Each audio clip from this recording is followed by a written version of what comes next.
Welcome to Kenton's videos. Enjoy the video. In this video, I will compare Dodge Challenger versus Mustang drag race.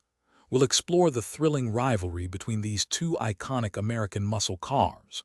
Our focus will be on their performance in a straight-line acceleration contest, examining what makes each vehicle a formidable competitor. We'll delve into key aspects like engine power, vehicle weight, and traction to help you understand which car might have the edge on the drag strip. Get ready for an exciting breakdown. The Dodge Challenger often brings immense power to the drag strip, especially with its supercharged engine options.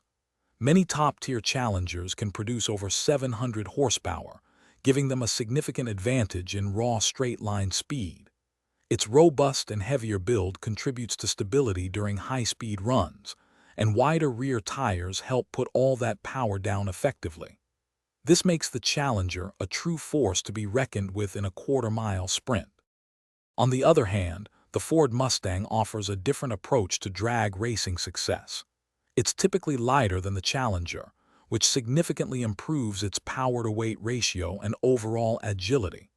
Many Mustang models feature sophisticated independent rear suspension, aiding in better launches and handling.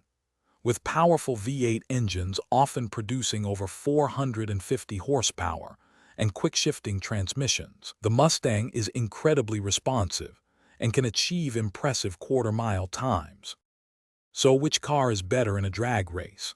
The truth is, it often comes down to the specific model, engine, and crucially the driver's skill.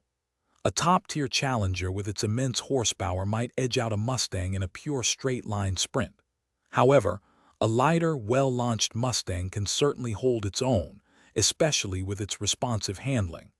Both vehicles are incredible machines, offering thrilling performance and a fantastic experience on the drag strip. Thanks for watching. Consider subscribing if we helped you.